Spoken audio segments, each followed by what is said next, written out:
आखिर ये तय हुआ कि चारों मुजाहिद मुंह अंधेरे जलंधर जाने वाली पहली लारी से रवाना हो जाएंगे। शौकत अली और मीर हमजा रात को ही चले गए। शेर खान और शाहद अली मुंह अंधेरे खुफिया ठिकाने से निकलकर लारी अड्डे पर पहुंच गए। शौकत अली और मीर हमजा पहले से वहां मौजूद थे। ये चारों मुजाहिद अलग अलग होकर लारी में सवार हो गए। शौकत अली का पहले लखनऊ जाने का ख्याल था, लेकिन अपने साथियों के जज्बात को देखते हुए वो भी इनके साथ ही रवाना हुए। जलंधर तक वो खैरियत से पहुंच गए। खतरा सिर्फ इंटेलिजेंस वालों का ही हो सकता था, लेकिन चारों मुजाहिद जम्मू के देहातियों के बेस में थे, इसलिए इन पर किसी को शक ना हुआ। जलंधर से कोलकाता जाने वाली ट्रेन में बैठ के लखनऊ वो दूसरे दिन तीसरे पहर पहुंचे। लखनऊ स्टेशन की इमारत से बाहर आकर वो चारों एक जगह मिल गए। शौकत अली को मालूम था कि इन्हें किस जगह पहुंचना है।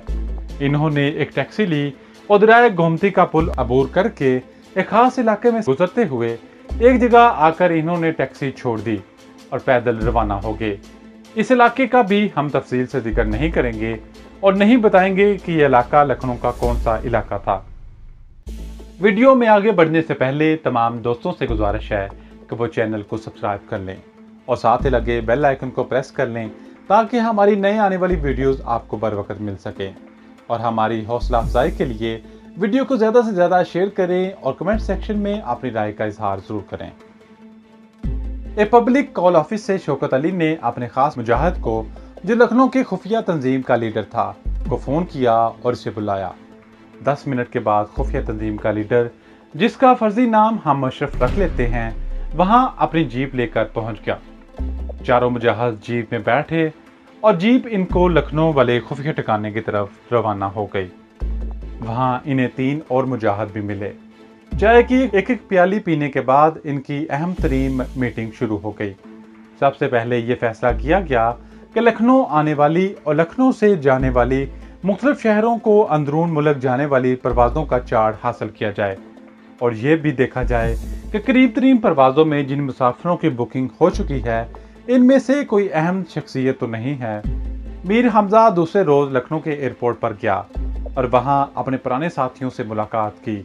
इसने इन्हें बताया कि मैं कारोबार के सिलसिले में रात को ही बजरिया कार लखनऊ आया हूं और चंद एक रोज़ यहाँ क़याम रहेगा। मीर हमजा दोपहर तक एयरपोर्ट पर रहा। इस दौरान इसने अंदरून मुल्क मुख्तलिफ शहरों को जाने वाली इंडियन एयरलाइंस की परवाज़ों का एक चार्ट भी हासिल किया और कुछ दूसरी ज़रूरी मालूमात भी हासिल की। खुफिया ठिकाने पर वापस आ गया। इसने परवाज़ों का चार्ट और इनकी चंद एक एडवांस बुकिंग की रिपोर्ट भी अपने मुजाहिदों शौकत अली, शेर खान और शाहद अली के सामने रख दी। सबसे पहले इन्होंने ये देखा कि जारी हफ्ते के दौरान किन लोगों ने एडवांस बुकिंग कराई है और इनमें फर्स्ट क्लास के मुसाफिर कितने हैं। इनमें 10 फर्स्ट क्लास के और 15 इकॉनमी क्लास के मुसाफिर थे। इन सब में कोई अहम सियासी या कारोबारी या समाजी या फौजी शख्सियत नहीं थी। शौकत अली ने कहा, इसका मतलब है कि हमें एक हफ्ता मजीद इंतजार करना होगा। शेर खान ने बोला, हमें अपना मिशन इतना लेट नहीं करना चाहिए, एक हफ्ते में कुछ भी हो सकता है। शौकत अली बोला, मगर ये हमारी मजबूरी है शेर खान, हमें तो सिर्फ वही त्यारा हाईजैक करना है जिसमें भारत की कोई अहम तरीन समाजी, सियासी या कारोबारी शख्सियत सफ़र कर रही हो, जबकि हम पर यह शर्त भी आयद है कि हम बड़ा बोइंग त्यारा अगवा नहीं करेंगे। इस दौरान मीर हमजा बड़े गौर से परवाज़ों वाले चार्ट को पढ़ रहा था। अचानक इसने चार्ट पर एक जगह उंगली रखते हुए कहा, दोस्तों अब हमें एक हफ्ता इंतजार नहीं करना पड़ेगा। सबने चौंक कर मीर हमजा की तरफ देखा। मीर हमजा ने कहा, हमारा मकसद हल हो गया है।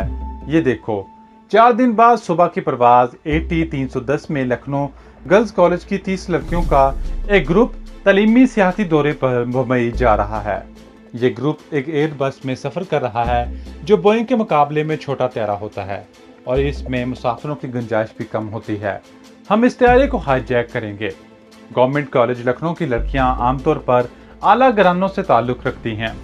इनमें फ़ौजी, सियासी और समाजी शख्सियात की लड़कियां भी होती हैं। 30 लड़कियों के इस ग्रुप को जहाज़ के साथ यरगमाल बनाकर हम अपने मकसद को बड़ी आसानी से हासिल कर लेंगे। मीर हमजा की तजवीज़ सबको पसंद आई। शौकत अली ने मीर हमजा से कहा, किसी तरह तुम ये मालूम करो कि लखनऊ से बम्बई जाने वाली परवाज़ AT-310 में जो लड़कियों का ग्रुप जा रहा है, इनमें भारत की अहम शख्सियात की कितनी लड़कियां हैं? मीर हमजा ने कहा, पूरे क्वाइफ हासिल तो नहीं किए जा सकते, लेकिन जितनी मालूमात भी इस सिलसिले में हासिल की जा सकी मैं हासिल कर लूंगा। शेर खान कहने लगा, इस दौरान हमें अपनी सारी तैयारियां मुकम्मल कर लेनी चाहिए। शाहद अली ने मीर हमजा से पूछा, किस किस्म के असले की जरूरत पड़ेगी? मीर हमजा ने कहा, हमें ज्यादा असला साथ ले जाने की ना तो जरूरत है और ना हम ज्यादा असला आसानी से तैयारे पर साथ ले जा सकेंगे। हम में से हर एक मुजाहिद के पास एक ऑटोमेटिक कमांडो पिस्तौल होना चाहिए। सिर्फ 3 मुजाहिदों के पास हैंड ग्रेनेड होने चाहिए। इनमें से एक हैंड ग्रेनेड लेकर जहाज के कॉकपिट के बाहर खड़ा हो रहेगा, दूसरा तैयारे के वश में बाथरूम के पास खड़ा रहेगा। मेरे ख्याल में हमें इससे ज्यादा असला की जरूरत नहीं पड़ेगी। बाकी हमारे पास कमांडो चाकू तो मौजूद ही होगा, ये तय हो गया। बाकी सबसे अहम मसला ये है कि हम लोग तैयारे पर पिस्तौल और हैंड ग्रेनेड लेकर कैसे सवार होंगे। चेकिंग कंप्यूटर की स्क्रीन 1 सेकंड में हमारा असला दिखा देगी। मीर हमजा बोला, ये मैं जानता हूँ। इसके लिए मुझे अपने असर रसूख या वाकफियत का फ़ायदा उठाना होगा और असला तैयारे के अंदर पहुँचाने के लिए कोई दूसरा तरीका इख्तियार करना होगा। ये तुम मुझ पर छोड़ दो। फिर मीर हमजा ने शौकत अली से कहा, अभी ये भी तय बाकी है कि तरह की हाईजैकिंग के लिए हमारे यानी मेरे, शेर खान और शाहद अली के अलावा और कौन जाएगा? हमें मजीद 2 आदमियों की जरूरत होगी। एयरबस तैयारे को हाईजैक करने के लिए 5 आदमी बहुत होते हैं। शौकत अली ने कहा, हमारे साथ लखनऊ की खुफिया तंजीम के 2 तजुर्बाकार कमांडो जाएंगे। इन्हें तैयारे की हाईजैकिंग की पूरी तरबियत दी गई है। इनमें से एक का नाम महमूद है और दूसरे कमांडो का नाम शमशाद है। इन दोनों को आज शाम तुमसे मिलवा दिया जाएगा। मीर हमजा ने इस पर इत्मीनान का इजहार करते हुए कहा, मैं कल एयरपोर्ट पर जाकर यह मालूम करने की कोशिश करूंगा कि लखनऊ गवर्नमेंट गर्ल्स कॉलेज की लड़कियों का जो ग्रुप बम्बई जा रहा है, इसमें अहम शख्सियात की बेटियां या करीबी रिश्तेदार कौन कौन सी लड़कियां हैं, और तैयारे के अंदर असला ले जाने के बारे में जायजा लूंगा। इस सिलसिले में कौन सा तरीकाकार इख्तियार किया जा सकता है। शाम के वक्त लखनऊ की खुफिया तंजीम के दोनों मुजाहिद कमांडो यानी महमूद और कमांडो शमशाद भी आगे। दोनों जवान और पुरजोश थे। दोनों ने कमीज पतलून पहन रखी थी। दूसरे रोज मीर हमजा एयरपोर्ट की तरफ निकल गया। एयरपोर्ट पर ज्यादा स्टाफ गैर मुसलमानों पर मुश्तमिल था। इनमें चंद एक मुसलमान थे, जिनमें से 3 आदमियों से मीर हमजा की अच्छी खासी दोस्ती थी।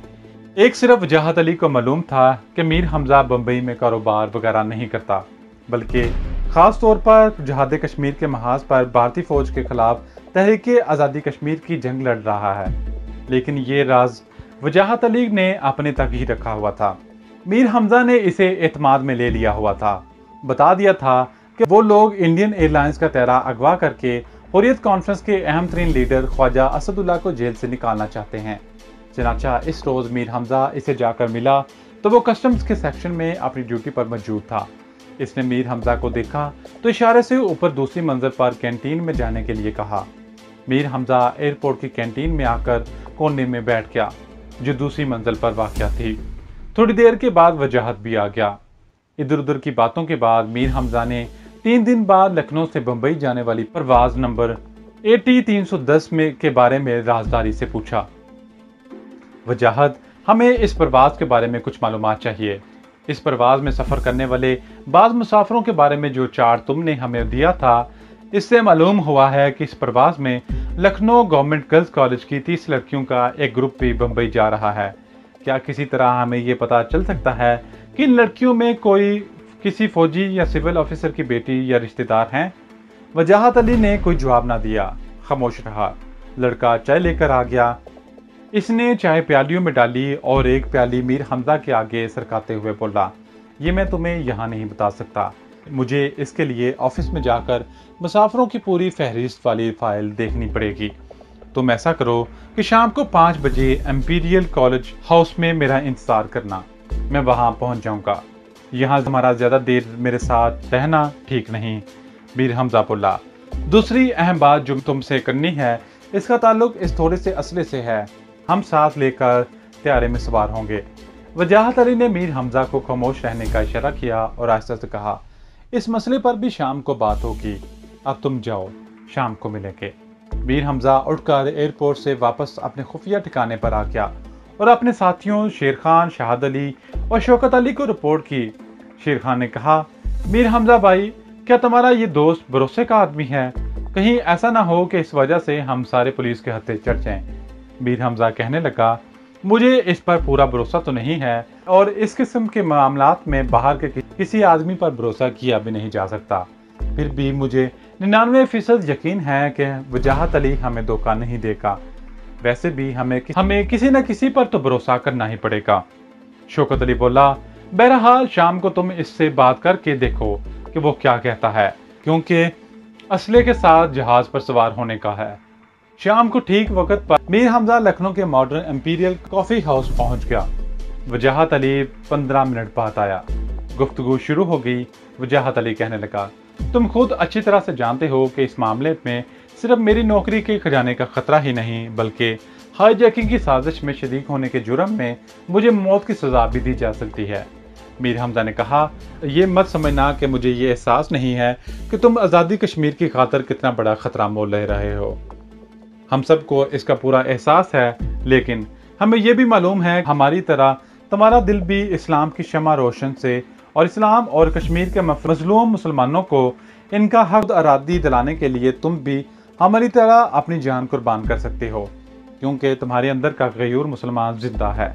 वजाहत अली ने धीमी आवाज में कहा, बस यही एक जज्बा है जिसने मुझे तुम्हारी मदद करने पर आमादा किया। लिहाजा जहां तक असला साथ ले जाने का ताल्लुक है, तुम्हें बखूबी मालूम है कि यह काम सबसे खतरनाक और नाजुक है। फिर भी मैंने तुम्हारी मदद की हामी भरी है, तो इस मरहले पर भी तुम्हारी मदद करूंगा। बैरा किसी दूसरे टेबल की तरफ जाते हुए काफी का ट्रे लिए इनके करीब से गुजरा। दोनों खामोश हो गए। वजाहत अली बोला, यहाँ से उठकर छत पर आ जाओ। दोनों कॉफी हाउस की छत पर आ गए, जहाँ 6-7 मेजें लगी थी और चंद एक गाहक ही दूर दूर बैठे थे।